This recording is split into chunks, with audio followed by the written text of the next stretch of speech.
अस्सलाम वालेकुम, नमस्कार, सत श्री अकाल एंड गुड इवनिंग। मैं हूँ आरज़ू काज़मी और आप हमेशा की तरह से देख रहे हैं पॉइंट ऑफ व्यू। हमें जी सुमित पी जी ने जॉइन किया है भारत से। बहुत शुक्रिया सर कि आज आपने जॉइन किया। आज तो फेस्टिवल होगा आपके यहाँ। जी आरज़ू जी, सबसे पहले इनविटेशन के लिए धन्यवाद जी। आज फेस्टिवल चल रहा है, तो तभी अब मैंने आपको ये दोपहर का टाइम बोला था, तो अभी थोड़ा कम हो जाता है, काफ़ी चीज़ें हुँ। निपट जाती। कल यहाँ ट्रैफिक जैम वगैरह बहुत थे, तो कल तो मैं 3.5 घंटे ट्रैफिक जैम में फँसा हूँ।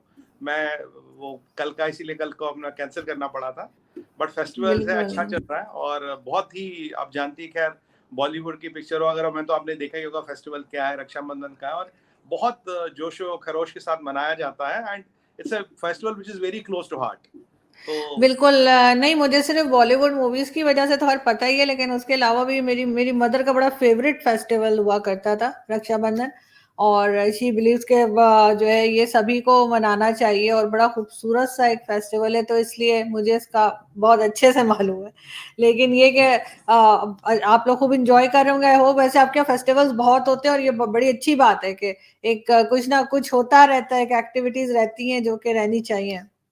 अब तो आरज़ू जी अभी फेस्टिवल्स का सीज़न शुरू हुआ, अब ये पूरा लगभग आप मान लीजिए मार्च तक चलता रहेगा। अभी मतलब अभी ये रक्षाबंधन एक होता है और इससे फिर धीरे-धीरे इस टाइम इस सीज़न में अब आने वाले 5-6 महीनों में बहुत फेस्टिवल्स आएँगे और फिर एक के बाद एक आते रहेंगे और अभी बड़ा वाला अच्छा फेस्टिवल है, मौसम अच्छा है, लोगों में जोश है और मैं आपको बताऊँ यहाँ मुस्लिम कम्युनिटी में भी रक्षाबंधन मनाई जाती है। कोई हिंदुओं का ही हुँ। फेस्टिवल नहीं, मुसलमान कम्युनिटी में भी जी। मनाना है। अगर आप इंटरनेट पे देख लें, ट्विटर पे देख लें, आपको हज़ारों फ़ोटोएँ दिख जाएँगी इवन एज़ वी टॉक। बिल्कुल, एग्ज़ैक्टली। बल्कि मैंने तो अभी से चीज़ें लाके जो है ना रखनी शुरू कर दी हैं, क्योंकि फेस्टिवल पे आपको पता है थोड़ी बहुत डेकोरेशन भी होती है और आगे बिल्कुल। मेरे ख़्याल है दिवाली दिवाली मेरा बड़ा फ़ेवरेट है क्योंकि बड़ी लाइट्स होती हैं, तो उसकी भी तैयारी होती रहेगी। साथ-साथ हम आज बात करते हैं सुमित जी, इंडिया और चाइना की। और इंडिया चाइना के लिए कहा ये जा रहा है कि दे लाइकली टू हैव एयरफ़ोर्स टू एयरफ़ोर्स कोई हॉटलाइन जो है एलएसी के ऊपर करने जा रहे हैं। वो सब क्या है? आप थोड़ा-सा हमारे व्यूअर्स के लिए बताइए। देखिए आरज़ू जी मैं थोड़ा रेफ़रेंस लूँगा अपने लास्ट वीडियो जो हमने आपके साथ किया था। तो उसमें हमने ये डिस्कस किया आरज़ू जी कि ये जो देखिए एलएसी के पास एक से जो एलएसी है, उसके 10 किलोमीटर इधर और 10 किलोमीटर उधर एक ज़ोन होता है, इसे कॉन्फ्रेंस बिल्डिंग ज़ोन कहते हैं, क्योंकि आप उसमें अपने जहाज़ नहीं लाएँगे, उसके आस-पास नहीं लाएँगे। मतलब एलएसी पे ही नहीं 10 किलोमीटर इधर और 10 किलोमीटर उधर। अब देखिए जहाज़ के लिए 10 किलोमीटर की दूरी एक फाइटर जेट के लिए कुछ नहीं होता, it's a fraction of a second rather. हुँ। अब उसमें क्या होगा अगर आप यही कॉन्सेप्ट देखेंगे ताइवान में भी एक मीडियन लाइन थी जो 12 माइल्स फ्रॉम ताइवान कोस्ट थी कि आप उसके पास ना आपका जहाज आएगा ना आपका हवाई जहाज आएगा ना आपका समुद्री जहाज आएगा। ये एक मतलब बफर जोन सा मान मान सकते हैं, इसको आसान टर्मों में समझा जाए। अब क्या चाइनीज कर रहे थे, ये पीछे बार बार J8 और J12 उड़ा रहे थे। अब J8 और J12 बेसिकली क्या है, जो जैसे हमने लास्ट टाइम डिस्कस किया था, it is a Chinese version of MiG 21। MiG 21 को पुराना बताते तो खुद समझ लीजिए चाइनीज मिग 21 कितना पुराना और कितना आउटडेटेड है।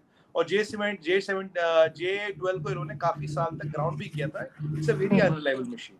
अभी उनको क्या उड़ा रहे हैं, ये आपने अगर देखा होगा जो मैंने आपको प्रेडिक्ट किया था, ये केवल एक चीज के लिए उड़ा रहे हैं। जब ये उड़ाते हैं उस जोन में ले आते और वापस निकल जाते। कारण क्या, ये एलएसी के पास तक नहीं लाते, उस जोन में आते, हमारी तरफ नहीं आते, पर उस जोन में जहां हमने एग्री किया हम नहीं फ्लाई करेंगे वहीं फ्लाई करते हैं। अब ये वापस क्यों जाते हैं? वापस ये जाते हैं कि इन्हें ये चेक कर लो था कि इंडिया की तैयारी कितनी है, इंडिया के पास जहाज कौन सा है, इंडिया कितनी देर में अपना जहाज ऊपर कर लेता है, किस तरह का जहाज आता है। ये ढूंढ रहे राफेल को। मैं आपको सच बताऊं, ये ढूंढ रहे राफेल को, हम राफेल उड़ा नहीं रहे। जैसे मैंने लास्ट टाइम बताया था, मिराज 2000 और जैगवार उड़ा रहे। मिराज और जैगवार के बारे में इन्हें मोटा मोटा सब स्पेक्स पता है। बट एक और चीज होती है आरज़ू जी, इन प्लेनों को विद एवरी टाइम अपग्रेड किया जाता है। अपग्रेड में इसके पास नई कौन सी चीजें आ गई, इसका रडार की रेंज कितनी बड़ी, इसमें कौन सा नया वेपन सिस्टम आ गया, और ये अपग्रेड बहुत महंगे होते हैं। It might be even equivalent to 100% of the cost. अच्छा, ये अपग्रेड अब कस्टमाइज्ड होता है। अपग्रेड ऐसा नहीं होता कि हर एक चीज में होगा।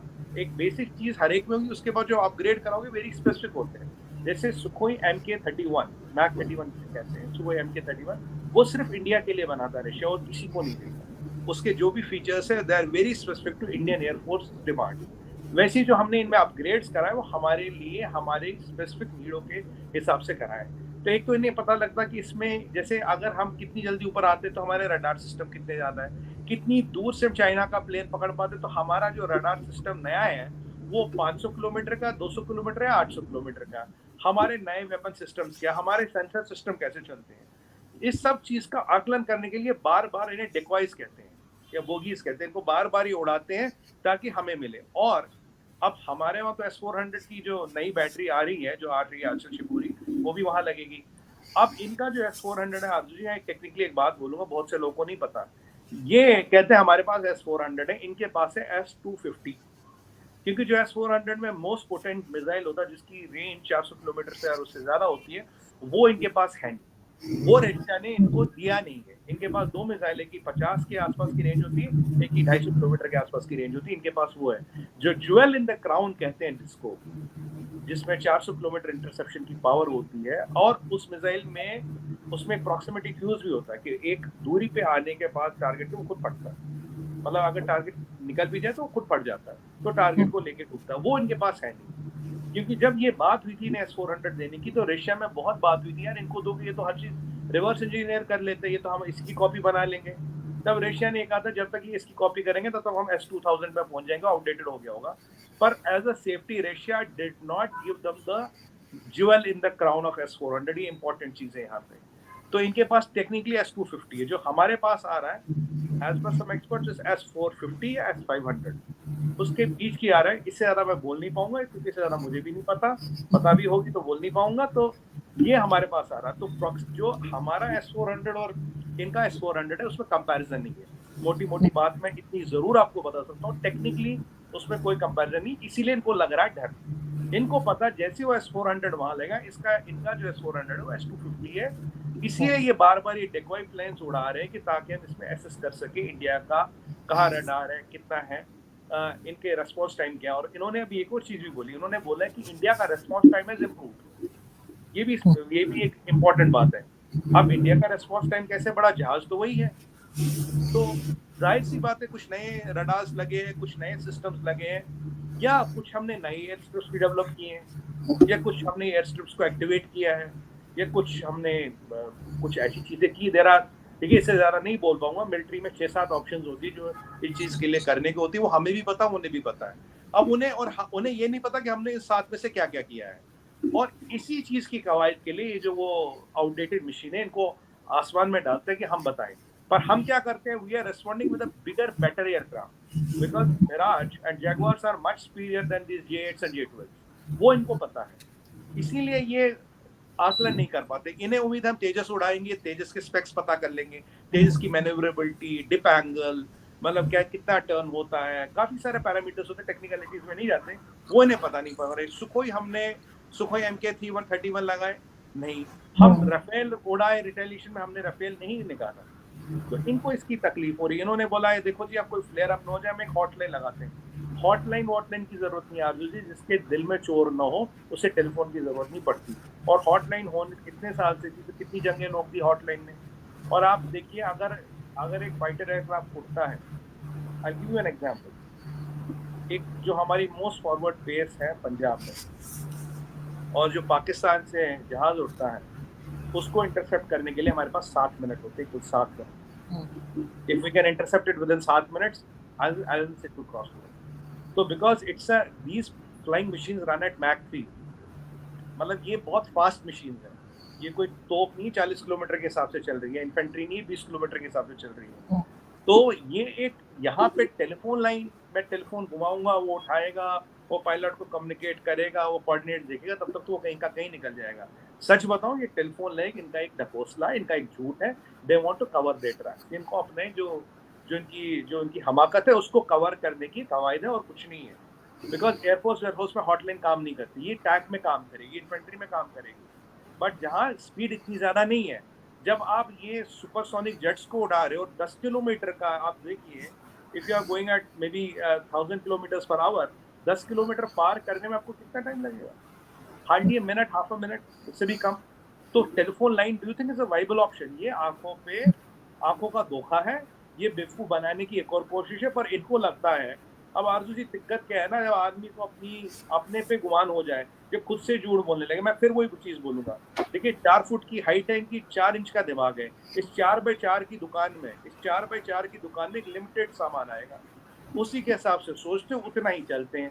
पर ईश्वर की कृपा से, महादेव की कृपा से हमारी हाइट भी अच्छी है, हमारा दिमाग भी बड़ा है, तो ये जो पैंतरेबाजी है ये सब कुछ चलेगी नहीं। हमें पता है ये क्या कर रहे हैं, इसीलिए हमारे रिएक्शन से परेशान हो रहे हैं। और एक चीज उन्होंने कही है, अवर रेस्पॉन्स टाइम हैज इंक्रीज। तो अब वो भारत तो रहा नहीं जो कहता है कि चाइना की तरफ सड़क मत बनाओ, that is the best way to protect yourself from China. UPA के डिफेंस मिनिस्टर साहब कहते थे वहां रोड मत बनाओ, this is the best way to protect yourself from China. अब इनको हमारी ना तैयारी समझ आ रही, ना हमारी स्ट्रैटेजी समझ आ रही। Neither they are able to understand our preparedness, neither our strategy. That is what is एकदम ये टेलीफोन वेलफोन लाइन सब बकवास है। अगर तुम्हारे दिल में चोर नहीं, तुम इस जो कॉन्फिडेंस जो हमने बफर जोन क्लियर किया 10 किलोमीटर वाला, वहां तुम्हारा जहाज आता क्यों है? क्योंकि जहाज हमेशा ग्राउंड से कनेक्टेड होता है, उसके पास एक मैप होता है, उसके पास कोऑर्डिनेट्स होते हैं, वहां आने का तो उसका मतलब ही नहीं है। पर अच्छी बात यह है कि उनकी उम्मीद से ज्यादा, उनकी इमेजिनेशन से ज्यादा, उनके सोचने के दायरे से बड़ा तैयारी हमारी ग्राउंड पे जो हमारा टाइम टू रिएक्ट बताती है। अब ये उनको डिसाइड करना है, ये 7 चीजें जो होती है मोटी मोटी, उनमें से हमने क्या क्या किया, कितना कितना किया है और कब कब कर लिया, और उनको पता भी नहीं लगा। हमने ये चीजें कर ली है, बड़ी अच्छी बात है। देखिए सुमीत जी, आजकल तो वो टाइम नहीं है कि जिसमें कि, वैसे मैं कह रही थी, जिसमें कि हाइट का या उससे कोई फर्क पड़ता हो, इसलिए कि वो तलवारों से और घोड़ों पे तो लड़ाई हो रही नहीं है। अब आजकल जो लड़ाइयाँ होती हैं, जंगें होती हैं, वो तो जाहिर है टेक्नोलॉजी के ऊपर ही चलती हैं। एक चीज मुझे और बताइए कि मतलब उस लिहाज से जो है इंडिया को अपने आप को ज्यादा से ज्यादा टेक्नोलॉजी के साइड पे जो है अपडेट रखना होगा। रिसेंटली एक फाइटर प्लेन आपका क्रैश हुआ था, मेरे ख्याल लास्ट वीक की बात है। और इस तरह से कई बार कहा गया है कि मैंने एक मूवी भी देखी थी वैसे रंग दे बसंती, मेरा ख्याल है यही नाम था या क्या। तो उसमें भी फाइटर जेट दिखाया था कि उसके पुर्जे जो है वो पुराने हैं, जो कि पाकिस्तान में भी बहुत होता है। मैं हरगिज ये नहीं कह रही कि सिर्फ भारत में होता है, पाकिस्तान में भी इस तरह के बहुत एयर क्रैश होते हैं। और बहुत से हमारे जो आर्मी के लोग होते हैं या एयरफोर्स के लोग होते हैं, उनकी जाने जाती हैं। तो आपके ख्याल से कि ये सब अपडेट होना चाहिए इनको? तो बहुत से आपके यहाँ के खुद के जो ट्विटर के ऊपर आपके फौजी बैठे हुए हैं, उन्होंने भी इस बारे में ट्वीट्स की थी और कहा था कि ये बहुत गलत हो रहा है, बहुत टाइम से हो रहा है। तो इसको नहीं अपडेट करना चाहिए भारत को, आपके ख्याल से?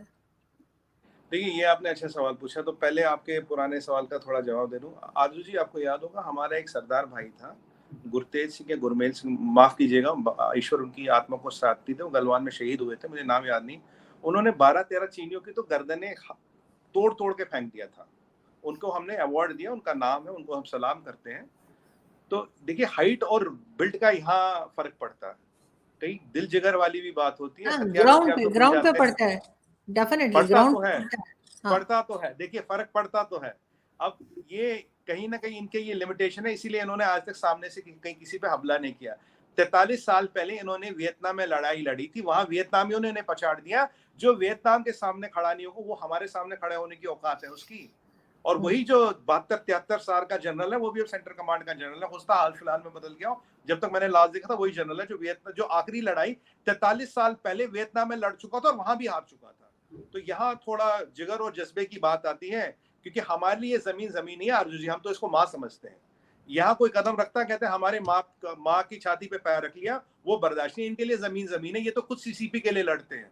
वहां का सिपाही देश के लिए नहीं लड़ता, झंडे के लिए नहीं लड़ता अर्जुन जी, वो लड़ता है कम्युनिस्ट पार्टी ऑफ चाइना के लिए, वो उनका गुलाम है। यहाँ का सिपाही सिपाही है, वहां का सिपाही गुलाम है। बहुत फर्क होती है गुलाम, मर्सनरी और सिपाही में आसमान जमीन का फर्क होता है। सिपाही में जज्बा होता है, दिल होता है, जिगर होता है, अपनी जान हथेली पे लेकर चलता है, एक सेकंड नहीं लगता उसे अपनी जान को निछावर करना जहां देश की सुरक्षा की बात आती है। यहाँ ये अलग कहानी है इनकी। चलिए उस पर आते हैं।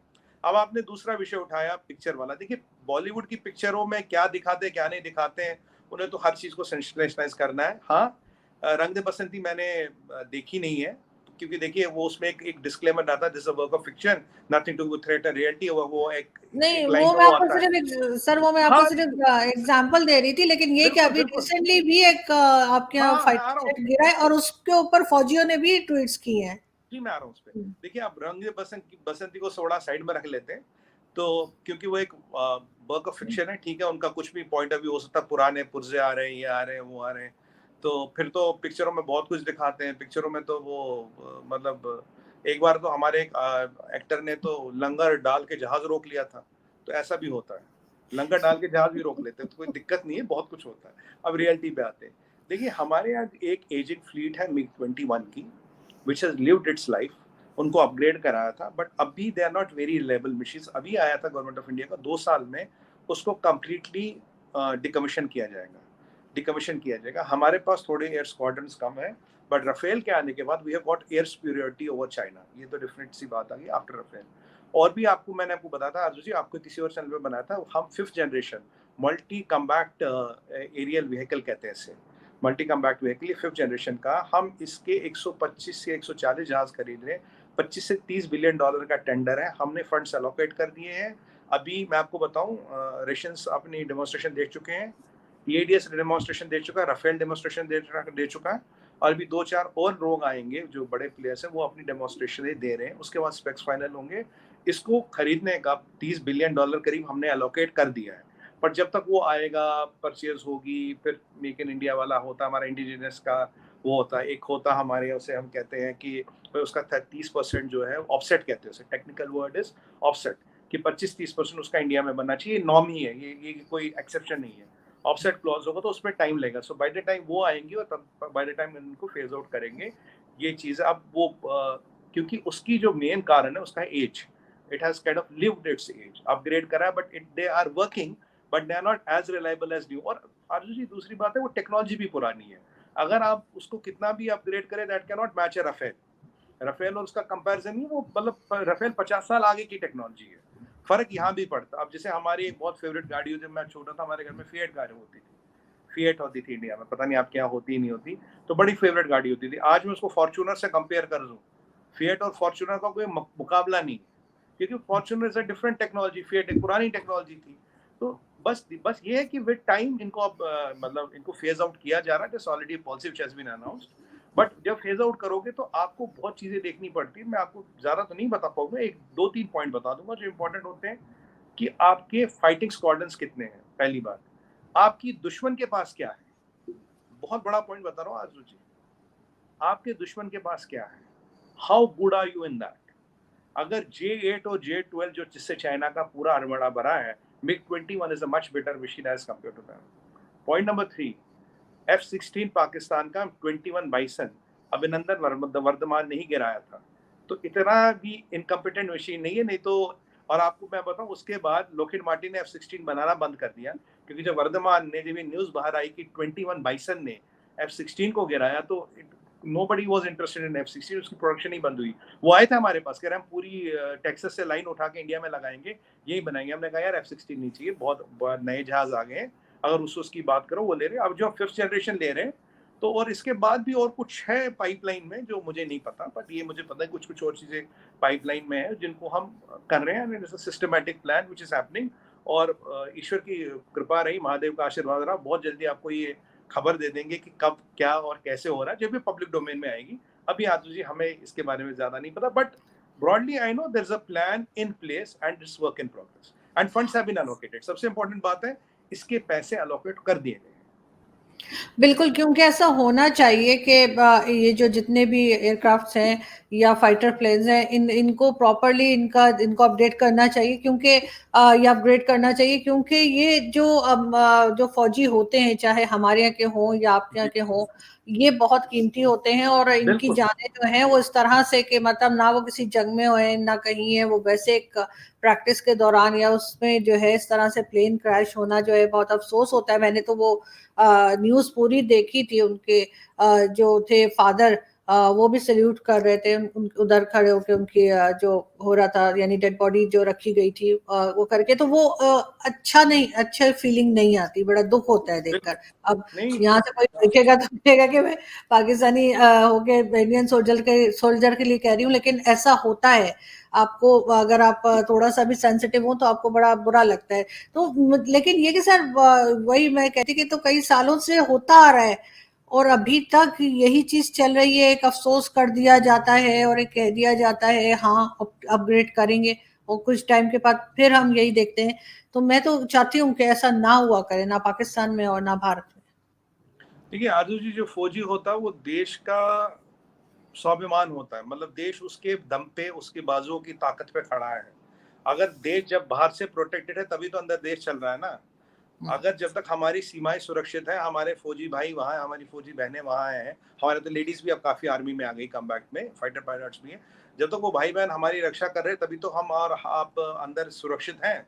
क्योंकि उन वो है तो हम हैं, उनसे देश है। मैं बिल्कुल, मेरे आप जानते हैं पर्सनली ऑफ कैमरा भी मेरी फौजियों के लिए तो मेरी बहुत इज्जत होती है, अपार इज्जत। मैं उनको बार बार नमस्ते सलाम करता हूँ।